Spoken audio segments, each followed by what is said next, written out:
Hello, fellow watchers and whodunit enjoyers. Ash and Piggy here, bringing you Whodunit Episode 4, the Who Killed Lucy Beale podcast, the podcast we go from 2014, likely to around 2016, reliving the time, and just generally acting as an excuse to watch some fucking older EastEnders, you know?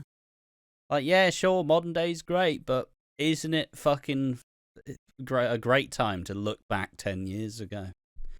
Like, so much has changed and so much has stayed the same.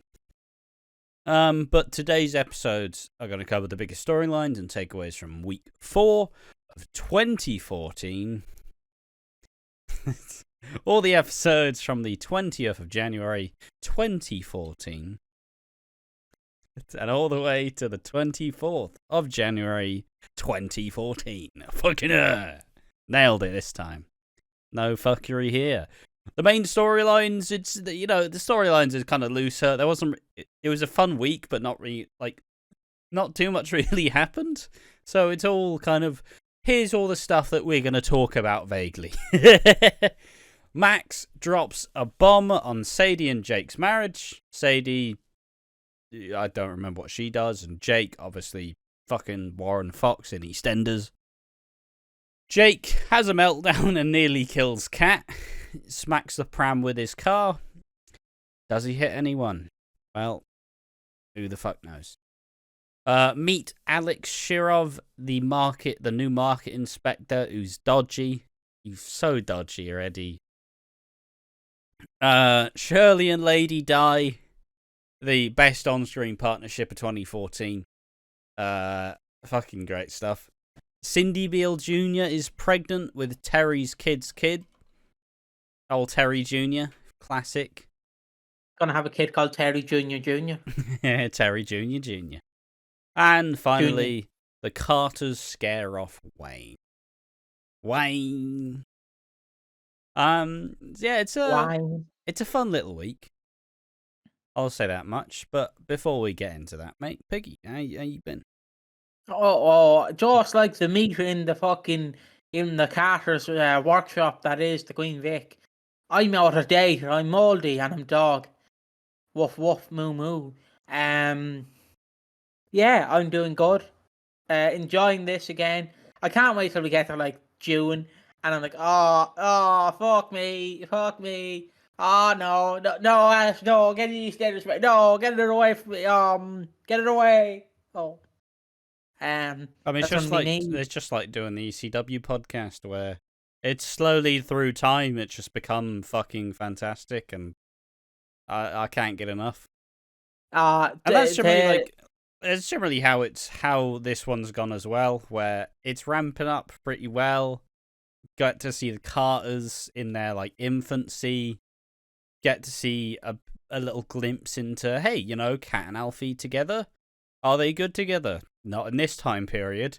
Fucking the Jacksons, they're pretty much eradicated at this point. Carol's gone. Fucking David's gone. All but Bianca's kids are gone except for Whitney. Fucking wild, man. Tiffany and Liam and Morgan. Yeah. But yeah, Karen, sorry. Yeah, just because we released it yesterday when this comes out. We just a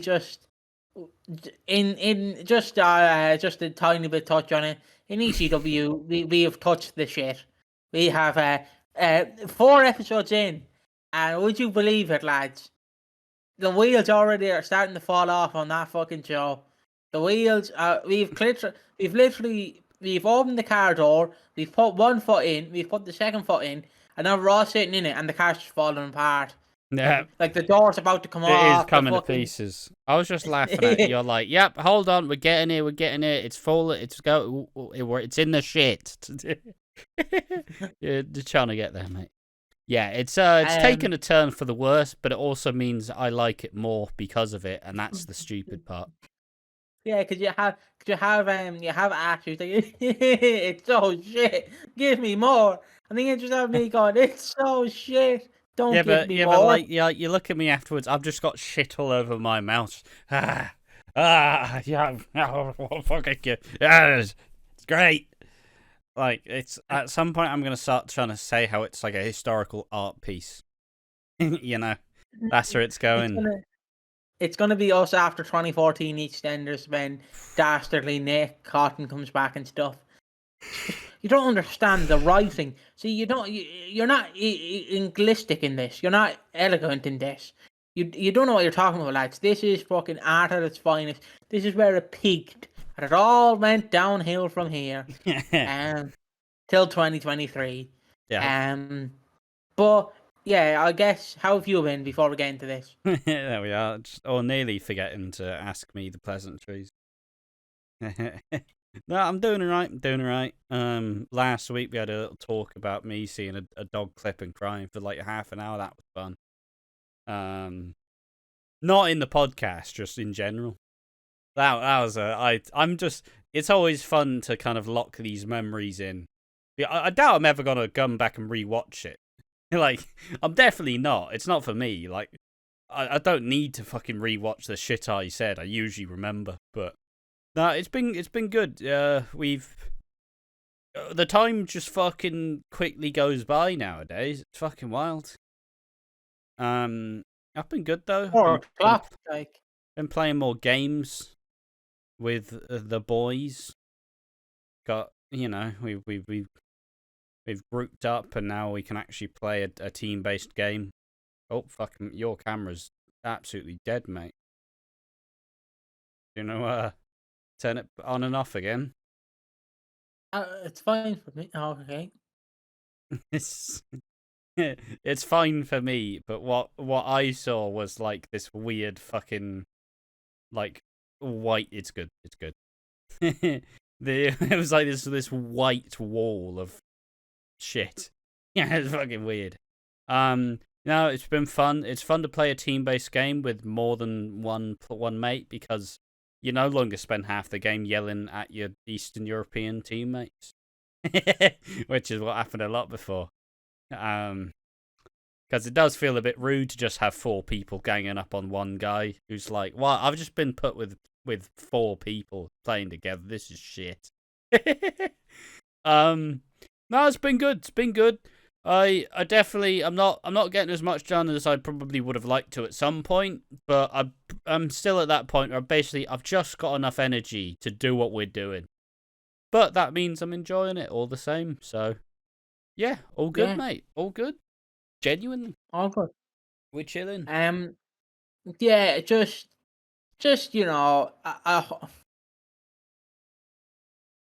we did it for the Royal Rumble. We might as well do it now. Yeah, keep talking, mate. This is how we're going to be for the entire podcast, lads. Like this. Look at those glasses. Look at my glasses. So yeah, about your glasses. Where'd you get them? Specsavers? Okay, fair enough. Now this has been Watching Walford, episode 4 of WHODUNNIT. Make sure to follow us on Twitter /X, Instagram, and Twitch. And we have a wrestling channel. One more match, 182. And if you want, you can support us on all these platforms. I'm only kidding. It's time to get into the EastEnders. Exactly. Yeah, it's time to talk about the EastEnders. Okay, so let's start off with the Lauren stuff. The previous week ended off with Max losing his fucking mind as there's a pregnancy test. And it's like, who's pregnant? Who's fucking pregnant? I sussed it out last week. I sussed it out for the most part, saying it's got to be Cindy Jr.'s. I thought it was Liam's kid. It's not Liam's kid. It's actually fucking Terry's kid. I don't know why. Terry Jr. But, we'll get to that later. As it starts off as Max is in a fucking huff. Because, Lauren, you're fucking pregnant. What? You fucking what? How fucking dare you? Why would you do? Why would you be so stupid? And he fucking runs straight round to old Jake Stones, shouting the odds, being like, "Hey, you fucking got pregnant." And Lauren's like, "I'm not pregnant." And then it results in Sadie walking in, being like, "You cheated on me again." Hey, you fucker, what's wrong with you?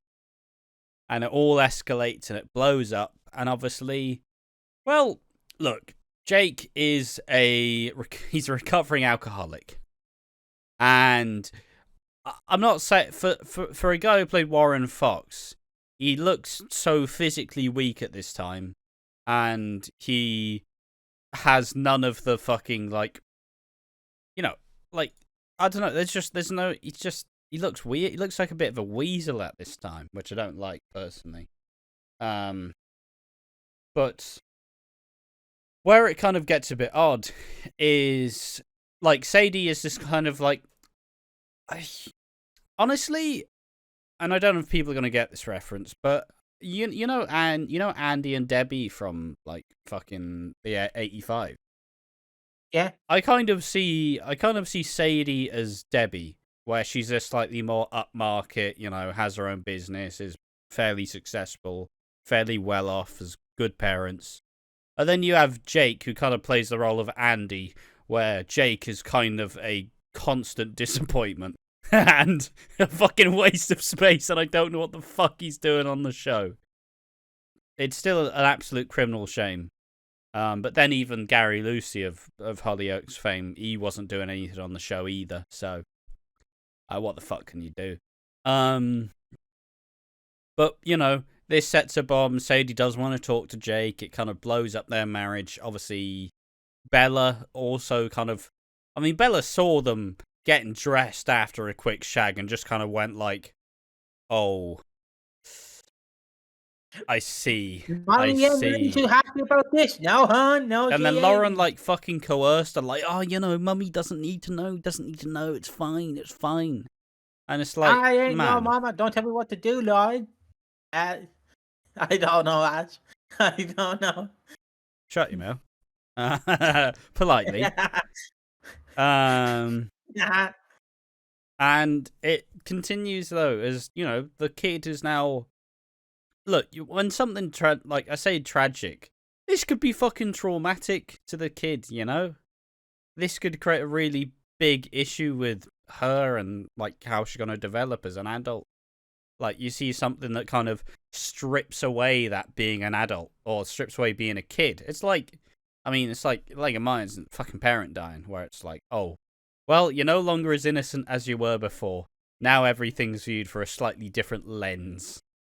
That could be like that for Bella. And Sadie essentially kind of goes, "Look, Jake, you're fucking pathetic, you. I've had enough of you."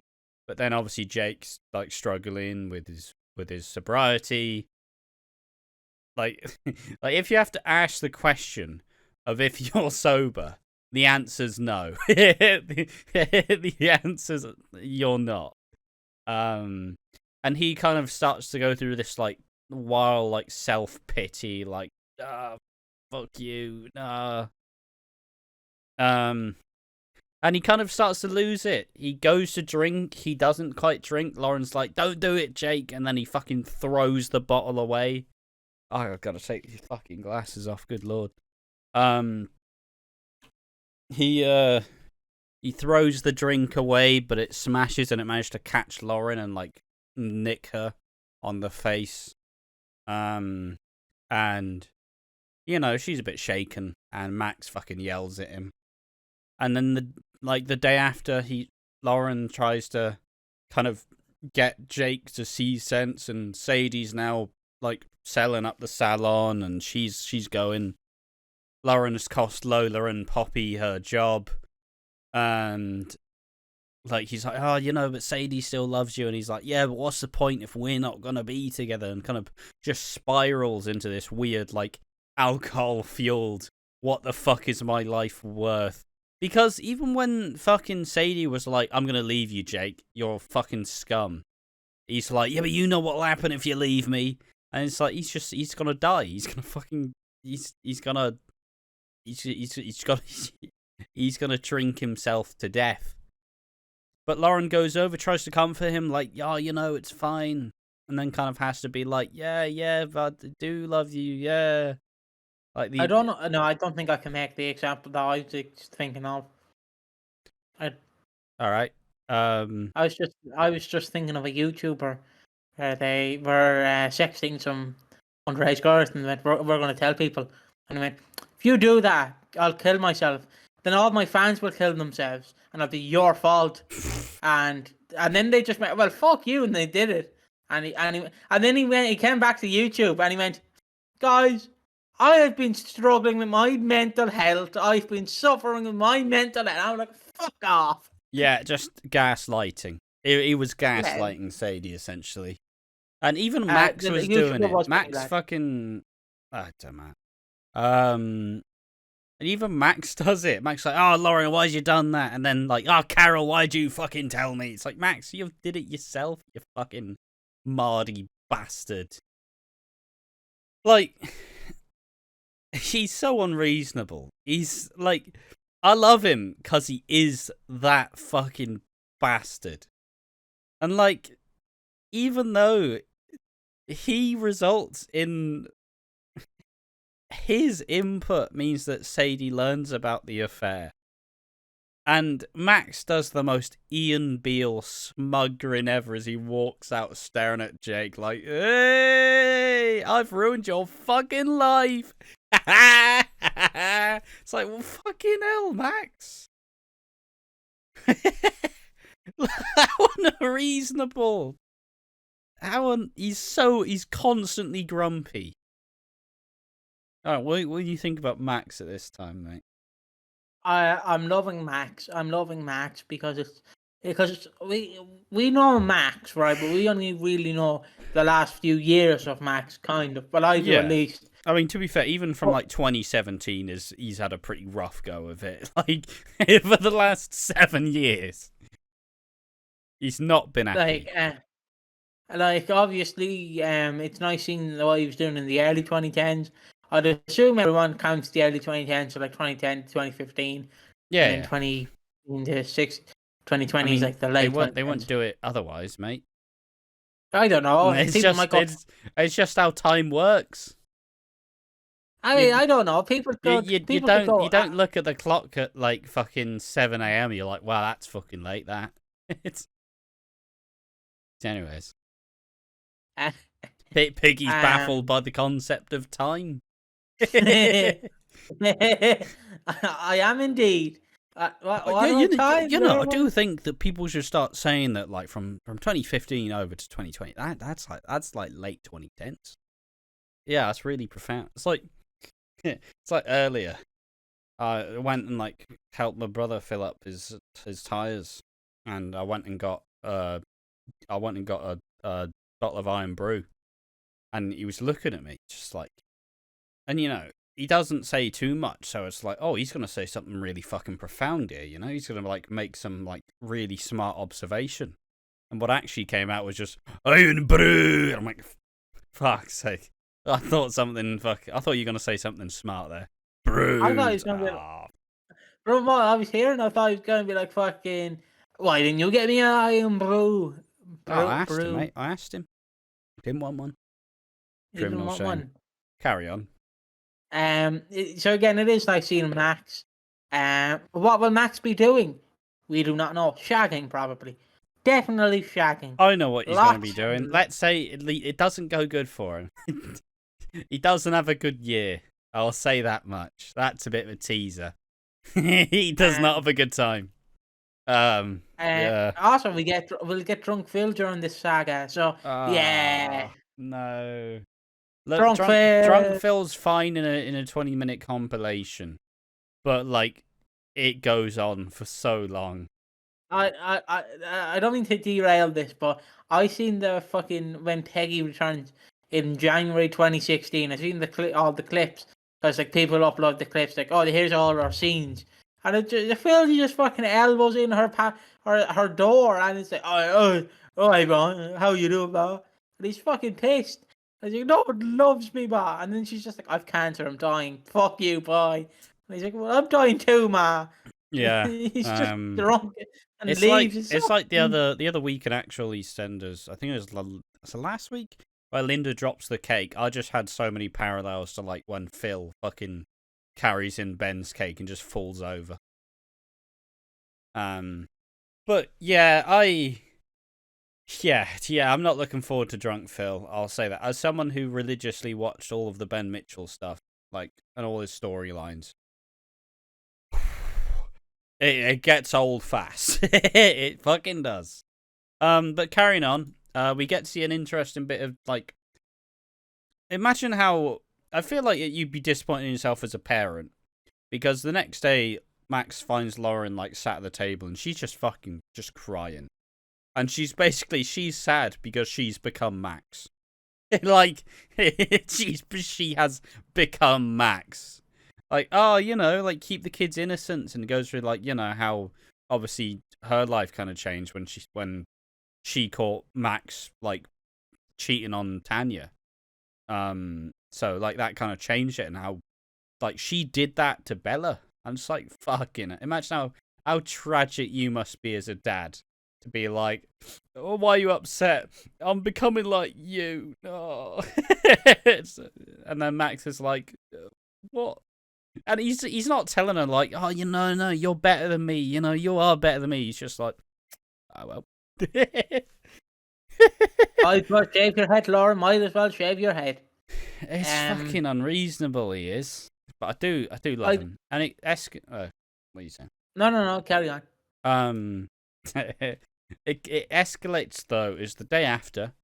Lauren goes back to Jake, and it's like, oh, you don't drink. It's not a good idea. But then, obviously, he starts to escalate with Lauren, just like he did with Sadie. Like, oh, if you're not with me... He kind of says a line like, I'd rather us never leave this place and end it all here than see you walk out. And it's like, oh, fuck. And then you're like, right, let's just leave. Let's just go. It'd be great. And he takes her in the car, and she doesn't really want to fucking be there. And he sets off, and, Lauren grabs the wheel, and out you see Kat with a fucking pram.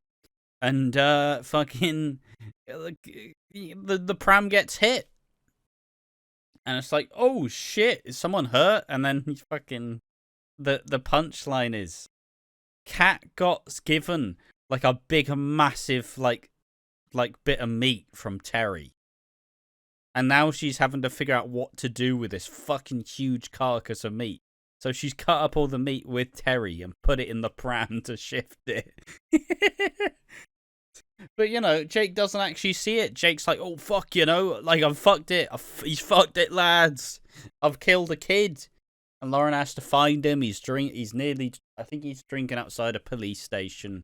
And he's like, it's what I deserve. I can't hurt anybody in there. Then Lauren takes him back home. And he kind of, like, kind of sets it back together. They start to kind of move a bit past all the stuff that's happened. You munched on a bottle, mate. I'm not. I forgot to use my other hand to move stuff. And it's a cool little. I guess the angle is obviously now Max and Lauren are, but not Max. Jake and Lauren are probably gonna now get back together a little bit, and things will move a bit more smoothly. Who knows? Not me. Ash knows though, because Ash is the master of EastEnders. I can literally ask Ash, what is who was the first syllable to appear on EastEnders in 1985? The first ever episode. What was the first syllable? Syllable. Yeah, good fucking luck, mate. It was a door, I don't know either. It was a door getting kicked in. Yeah, but what does that symbolize? What does that symbolize? Well, it's kicking in a new era. Hold on, I'm gotta do some fucking math. You see, I'm like your English teacher. I am teaching you the ways. That door was kicked in for all the reasons that you need to know. Why is Den dirty? Why is Phil a Mitchell? Why is Grant not a rapist? All these questions and more on the alternate storylines and alternate endings. Exactly. But carrying onwards, it seems like Jake and Lauren probably gonna, now that the dust is kind of settling, now they'll probably get back to being together and seeing where it goes. But also just saying, Jake doesn't last too much longer. He's not on the square for much longer. He gets caught up in some business that almost very, like, unjustly so. And I wouldn't be surprised if it was Max's doing. personally. But I don't know enough to say that with 100% confidence. But carrying on from that, we now get to meet Alex Shirov, who is a Latvian market inspector who immediately puts the frighteners on Tamwa. It's like, oh, mate, you're fucking shit at your job. I don't know why he's Cockney. It's just, oh, you're shit at your job. You're on probation. Oh, hello, Kat and Bianca. And then they tell him how Tamwa's a little fucking... He can't even do anything right, and he's a pushover, and he doesn't demand the rent. And then he, fucking goes well, you owe me this. You owe me 3 weeks' rent. You little fucking rat. Rats, rather.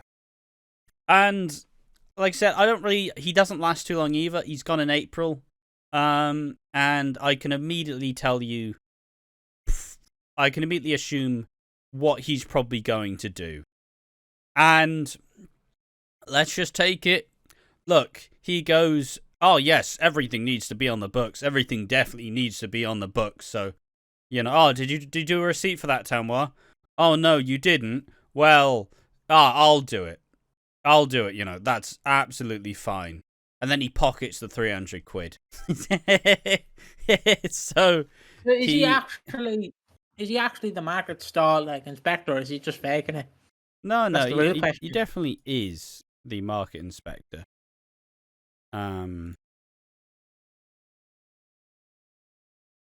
Oh Jesus. Oh no. No, I'm just looking at something. I'm like, oh no. Oh no. But yeah, that's the only impression. Did he make any impression on you as far as you saw? Terry solos him. He has a bit of a weird accent, honestly. From what I learned, he's supposed to be Latvian, and I don't know. I've heard some Latvian people speak. My neighbours. And what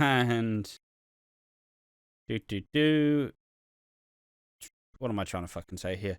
But what I looked up is he is a Danish-born German. And I'm like, okay, this explains the dodgy accent here. A Danish German trying to sound Latvian. I say bring him back, lads. Bring him back. He didn't have the most fans, but he had fans. Yeah, but based from what I can tell, and I can almost definitely tell you, he's dodgy. And he's probably going to get a little storyline with Tamwa, but I don't actually know what he does. So that's my humble prediction so far. Well, the main question is, who killed Lucy Beale? Not a question we're going to be answering now. Got a lot of build to that. As much as I'd love to say I don't know the answer to that question, I unfortunately do. So, congratulations. It's Peter. Exactly. It's actually Stone. It's actually Kathy Beale. Let's talk about Shirley and Lady Di. It's one of the best on-screen partnerships we've seen so far. Because Shirley's just venting, just venting about life. Just every single time. And then it's like, oh, I used to have the pick of all the men, not just the bold and fat ones, and all went wrong. What went wrong? And then it just pans down, and then it's Lady Di, and it gives her paw, and it's like, man. I love Lady Di. I love her already. Is my favorite dog. No, not yet. Give her some time, but Willie is still. Willie will always be the king. He's the king of the kings. Yes. All hail to the king. All hail to the king. I found out who sang that song, by the way. It was Avengers something. I found out who it was. Lies.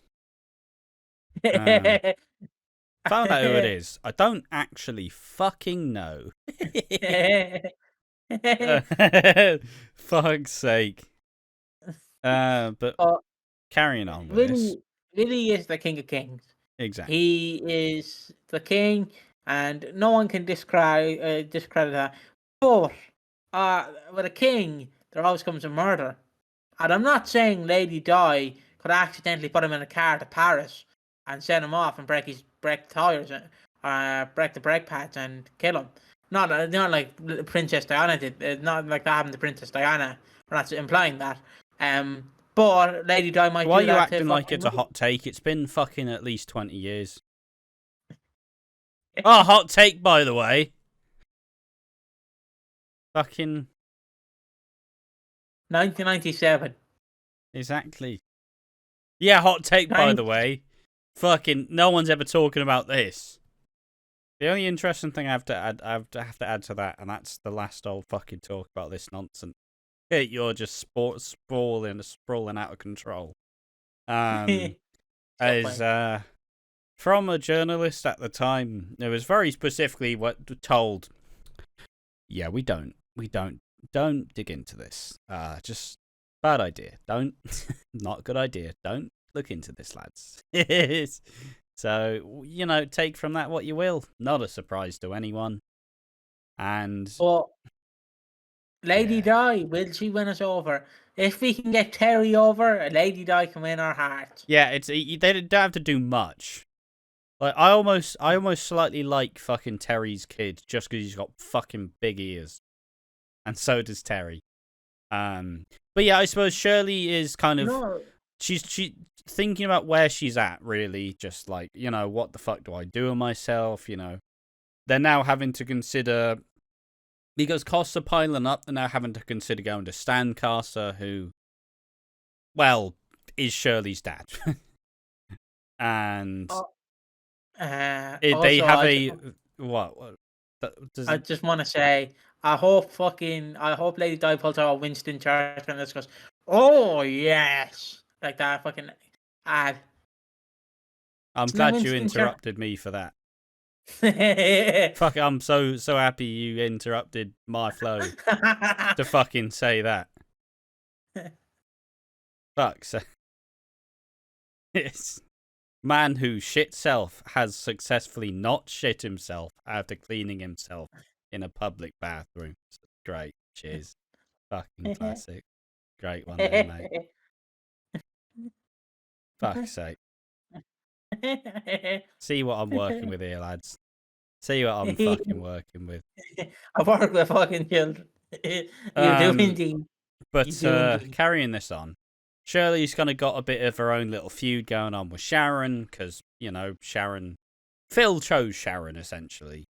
It's still kind of wild to think that, Phil did choose Shirley, but Shirley went, fuck it anyways. Let's get married. Doesn't work out at all. Well. And then obviously fucking Ben killed Heather, so. And Phil covered it up. So, spoilers, by the way. In case you're busy watching 2012, 2013-ish, whatever. Oh, yes. There we are. Slip that bastard back in there. Do you have anything else to talk about with Shirley? I love Shirley. I always bring it up. Yeah, I guess we have another segment talking about the Carters anyway, so it'll be all wrapped in.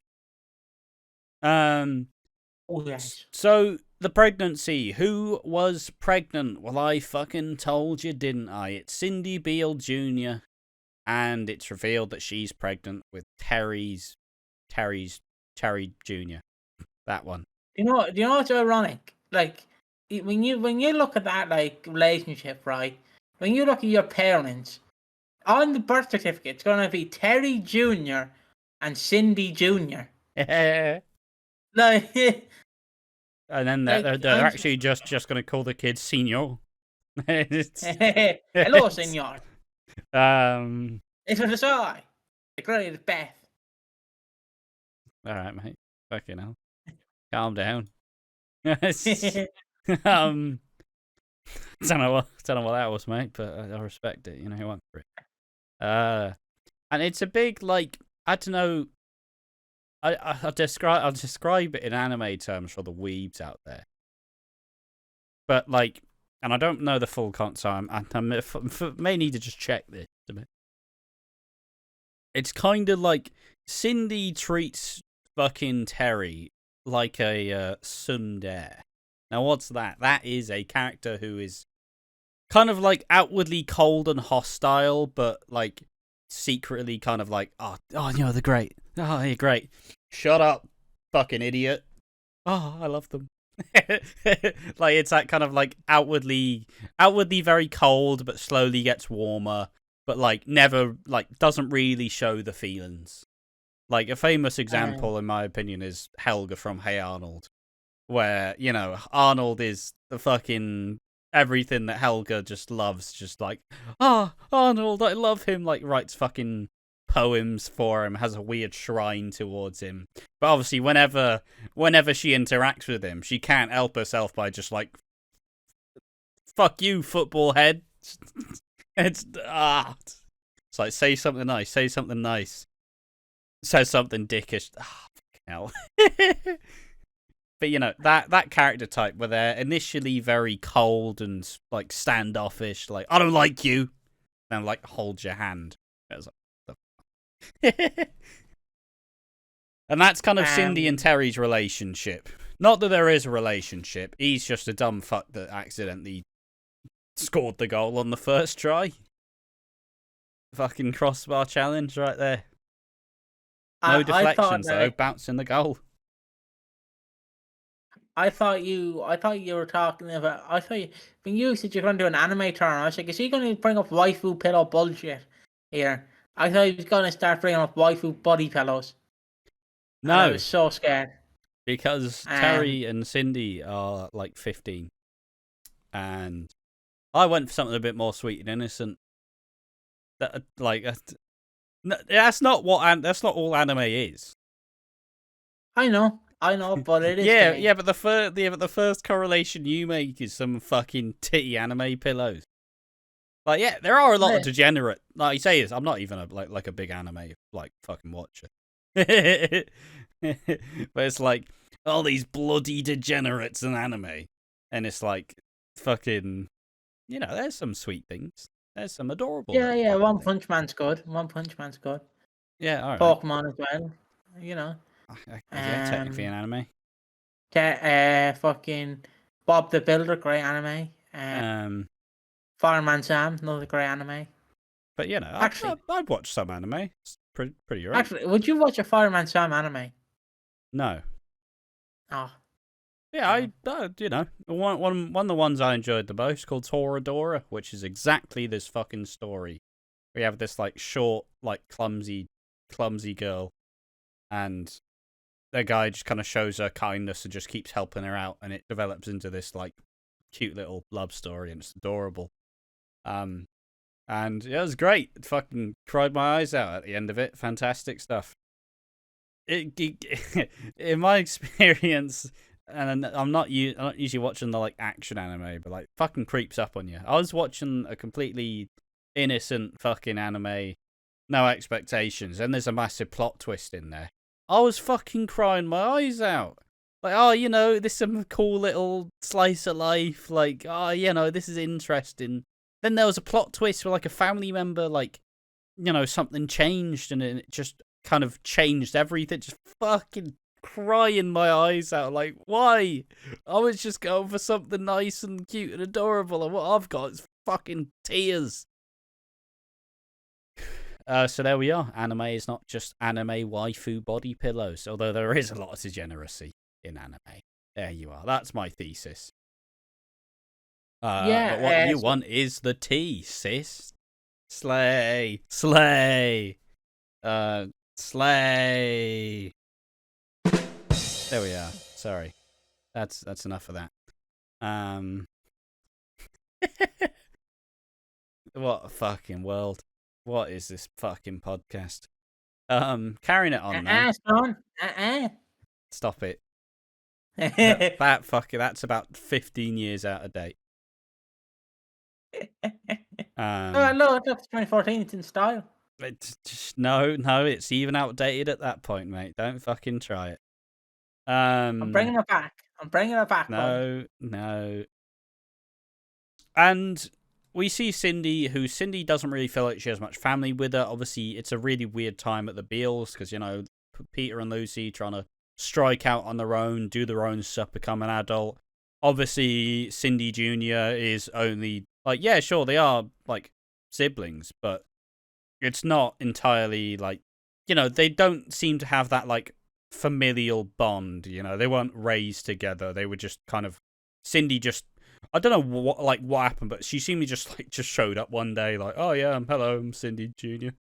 Lol. And What's still with the Knight family, like, you know? Could be cool.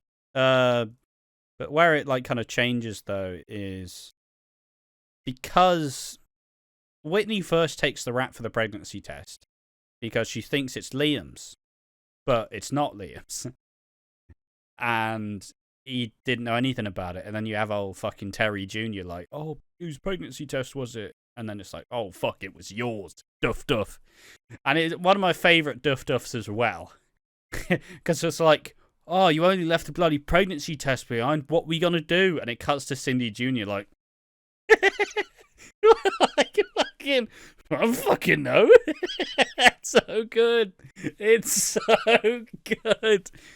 Well, it's like, it's between that and the fucking when Pete Beale and Kathy watch the porno. Like, oh, what are you doing, kids? Why would you watch that? Right, bloody hell, that's not even. How does that fucking work? It's them like commenting on it, laughing. What a weird Duff.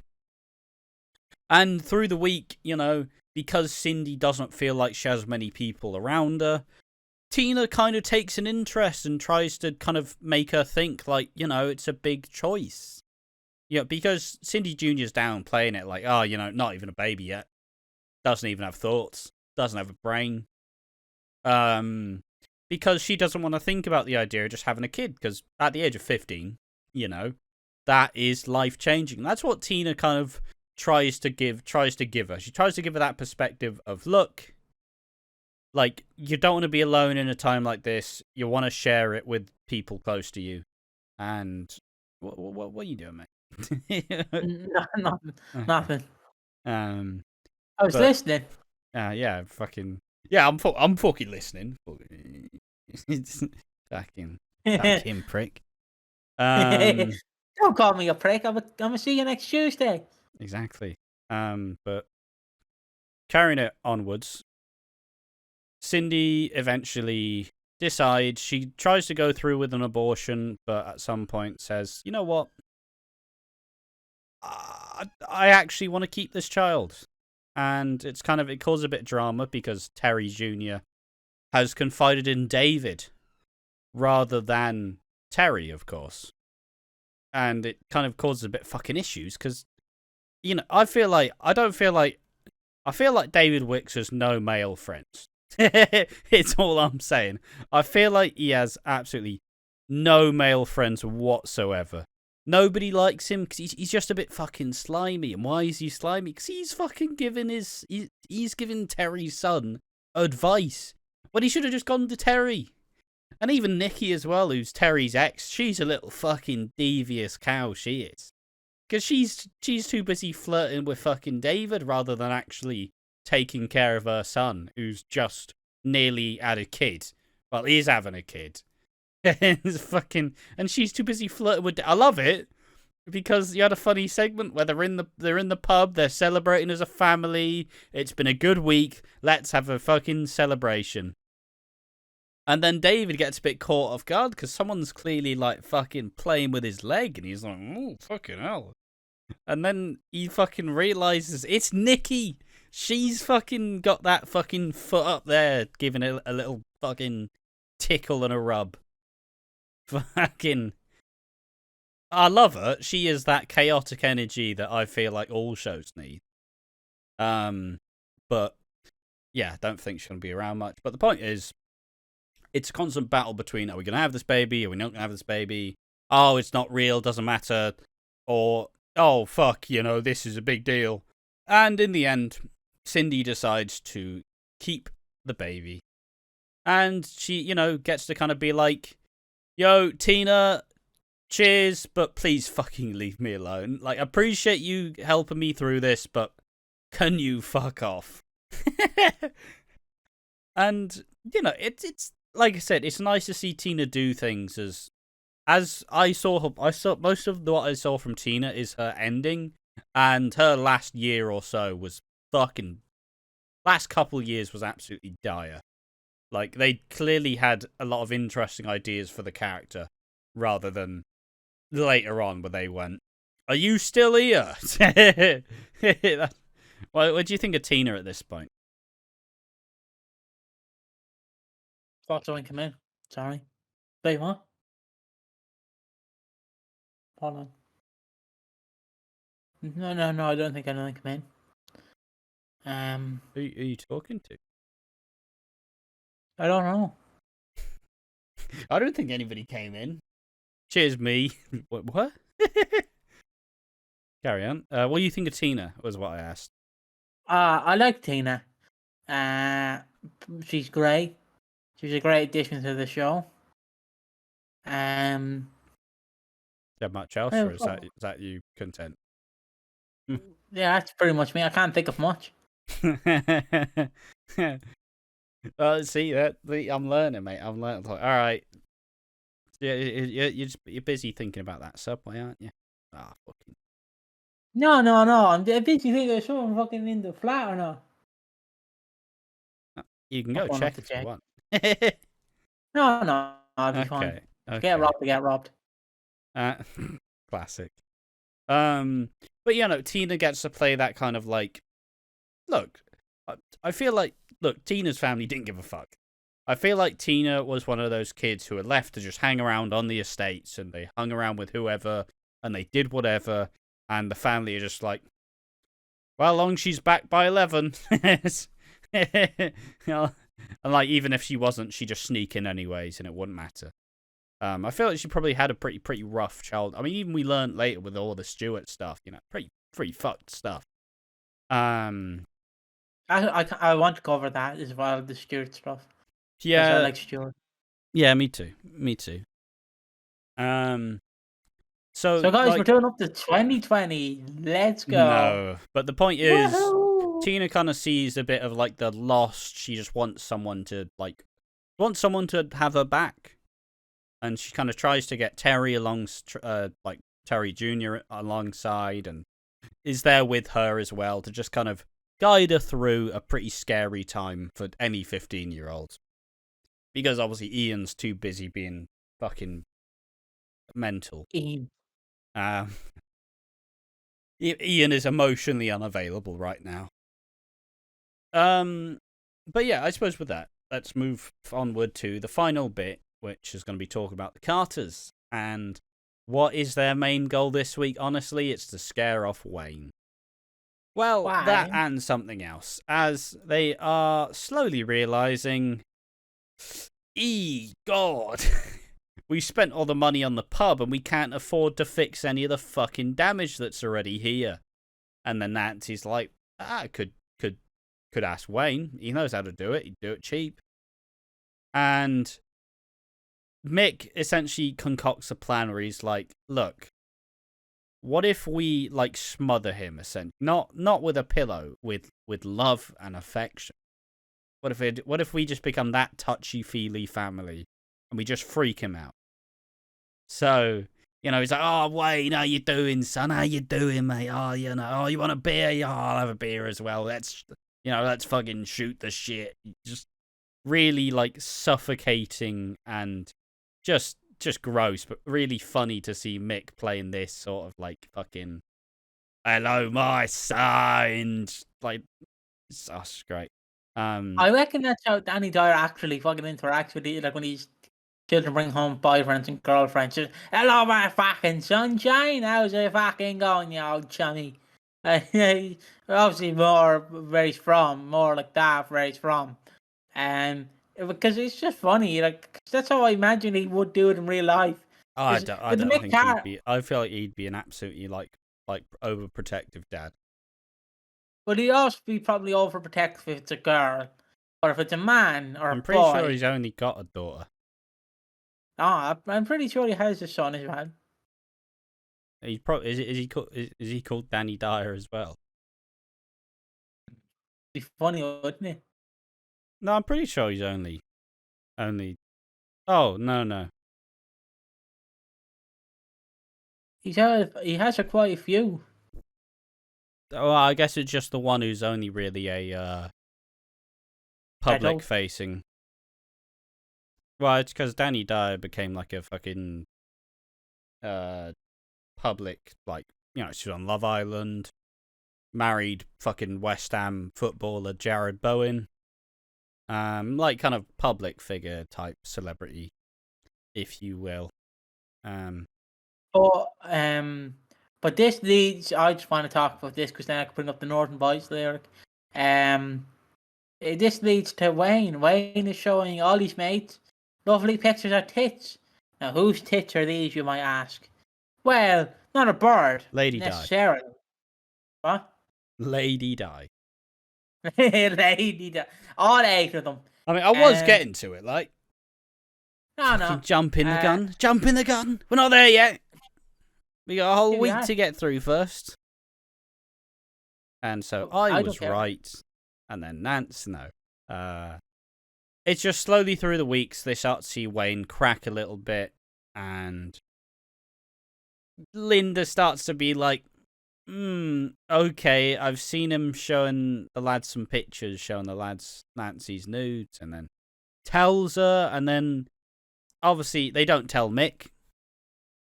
And they just let Nancy handle it. And Nancy handles it better than they could, honestly. Because it's a beautiful scene. It's good fun. I was just thinking the North Boys there. Grandad smoking weed in his bedroom, sending pictures of his girlfriend's cock. Jesus. I believe it's something like that. Fuck. I thought you had more, but yeah. So Nancy learns of this, and it's like, oh, Wayne, you know, I hear you've been sending pictures. I hear you've been showing them, but you haven't shown them all the pictures. You haven't shown them every single one. And then, like, pulls up the laptop with a little slideshow. And at first we see Wayne looking a bit sheepish, like fucking undoing his fucking jacket, like, suggestively. And then she's like, oh, you know, at first he was a bit shy. But then he got into it, like him just, like, fucking abs out of ear, just fucking stacked. And then it all, like, it peaks up though, be like, oh no, but you know, there's just one more picture, and that's for the big finale. And then you just fucking, but if I just remove my finger, and it's just his entire fucking cock out, his whole body just fucking out there. And then it's obviously like, well, maybe not that big of a finale. What do you say? And then everybody, like, pulls everybody in the fucking Vic, just like, everyone! Shows them all these fucking pictures. Ah, it's gold. And then, yeah, the joke is Wayne's got a small penis. And he's embarrassed in front of the Vic. And I can't imagine we'll be seeing too much more of Wayne. I mean, I'm not defending him. But imagine, like, someone showing your nudes in a fucking in a bar full of people. Look at his cock. He's got a small cock. He's got a small cock. He's got a small cock. I can definitely say that is his last appearance. Oh, it is. Oh, fair enough. Yeah. A small bang. I mean, I wouldn't show my face in there anymore. They know what my fucking Bobby looks like. You know? I thought you were going to say you're blobby, and I was like, they know what Mr. Blobby looks like. Blobby, Mr. Blobby. Everybody says that pink and yellow spots look wrong, but I'd say it's not a disease. It's a blessing. What do you think of Mr. Blobby, like, becoming a UK sensational star? Fucking hell, I thought you were going to go somewhere else with that. Mr. Blobby's great. I thought you'd be like, now for the real question. How big is Mr. Blobby's cock?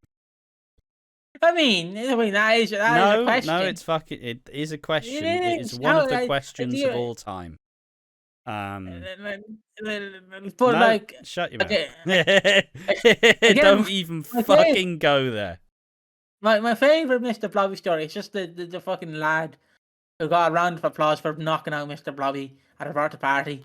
It's like it happened in '93. Basically, Mr. Blobby, because for Americans who watch this, all two of you, Mr. Blobby is basically this annoying pink fella, and he basically comes to your house. He's a big blob. You know, with, he's a big with blob, weird and he's eyes, just clumsy.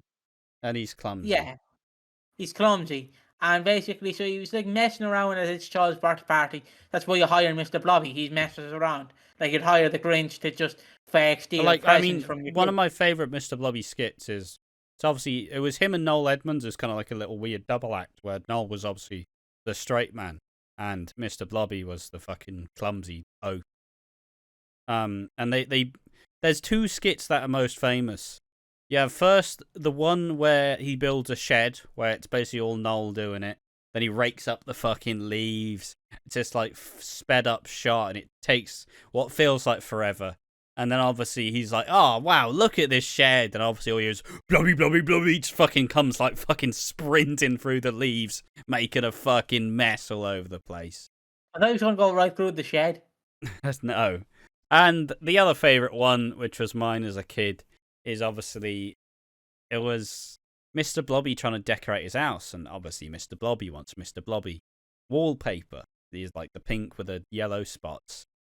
And it's like, all right, even paste Blobby, you don't want to do it too much. Obviously Blobby's like fucking smashing that shit up the walls. And it's like, Blobby, you don't want any air bubbles, because if there's any air bubbles, they might like spit out.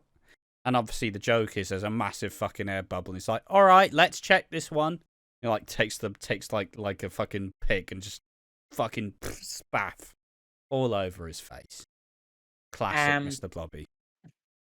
But we love Mr. Blobby on this channel. Will he be making did he ever make a cameo on EastEnders? No. That's a real question. Damn it. They got Boris Johnson and David Williams, but couldn't get Blobby. I guess Blobby was too famous for EastEnders. Blobby's got too much. He's got too high a fucking fee. Hey, right. Mate, you don't want to know what Mr. Blobby's day rate is. You thought he was just doing a children's birthday party. He was paying off his mortgage.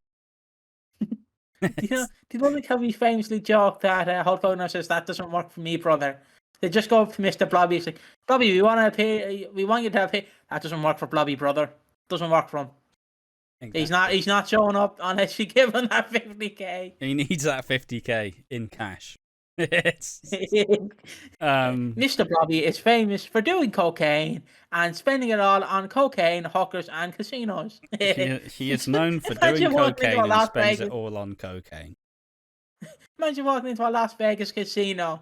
You see, like, just an old man, at the slots. Then you get a younger man at the slots, and then just fucking Blobby. I will say, Blobby. One thing Blobby made look good. Did you ever see the like Blobby soda where it's like fucking just pink? No, I haven't. It looks fucking delicious, or at least it did as a child. It doesn't exist anymore, doesn't it? Now. I don't think it was never an actual product, right? But it was just in the shows. But that's enough, Mr. Blobby, and that's enough of Wayne. Get your Blobby though. I'm good, thanks. I just pull out a fucking 6-inch Mr. Blobby figure and slap it on the table. Oh God! Why are you holding it in your boxers? Fucking hell, Blobby! Fucking hell, you're packing Blobby. But yeah, I think that is pretty much all the EastEnders that we ran through, and Wayne will not be seen again. I suppose the main thing that sets us into next week, though, is obviously fucking they decide they're going to have to ask Stan Carter for help. Stan is, at this time, Shirley and Mick's dad, who they have a pretty rough relationship with. Stan is a kind of grumpy old bastard. He kind of gets better over time, but he is that very old, set in his own ways, old grumpy man who, well, let's be honest, didn't really give Shirley a very good childhood. When does other people's favourite Aunt Babe come into it? If you don't mind, do you have a Russ? I don't know actually, but yes, I forgot that she was gonna be here. Mate, I'm fucking ready. I'm fucking ready for Aunt Babe to show up. It should be fairly soon. I think she's definitely in there in 2015 at least. Blah. I just have Mr. Blobby stuck in my head now. She does join in 2014. Ah, it's the end of the month. Yeah, woo! We're getting. Does she stay for long in 2014? She's there till 2017. What? Yeah, she's there for the next 3 years. Fuck, man. Oh, mate, it's gonna be so good. Blobby, yeah. But yeah, it's pretty fucking cool, and I'm looking forward to that. But yeah, so we will see Stan Carter, who, let's just say, Shirley and Tina didn't have a good childhood. I'll say that much, and that's why there's a lot of tension. And obviously, you'll get to know it slowly. But I don't need to spoil why it was a pretty fucking rough childhood. But just think of the ages between Shirley and Mick, and you'll figure it out. But there we are. That is episode 4 of WHODUNNIT. Do we do awards on this show? We do 2 of them. We do 2 of them. We need underrated and who needs slapping down. All right, and I suppose as a participatory thing, people, if you have your underrated or who needs slapping down characters of this week, tell us in the comment section. But for me, I will. Who's underrated? It's Shirley or Lady Di, either or. Yep.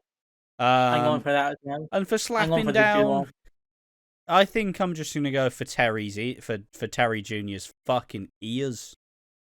Look, Terry doesn't look that much like his dad because first, Terry Jr.'s got a fucking full head of hair on him.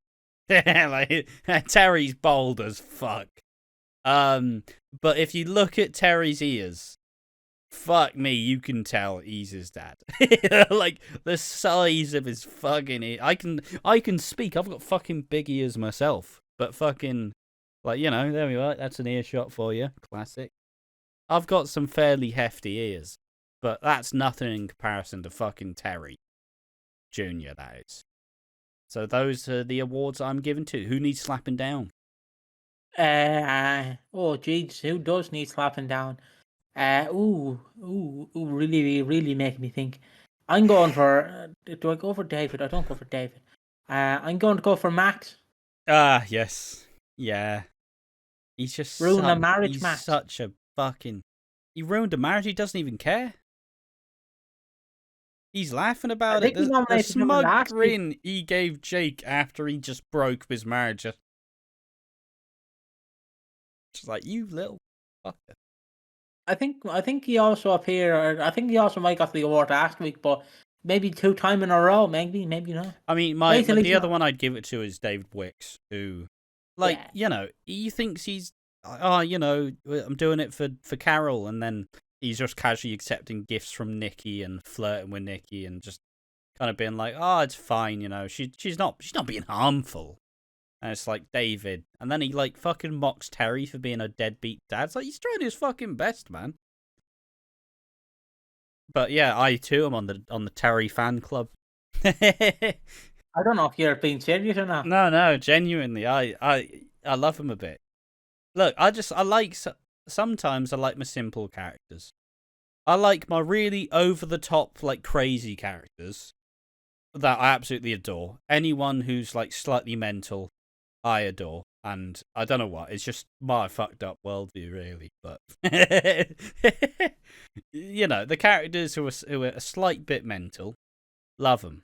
Slight bit crazy, will be kind of scheme their way into things. Great, love them.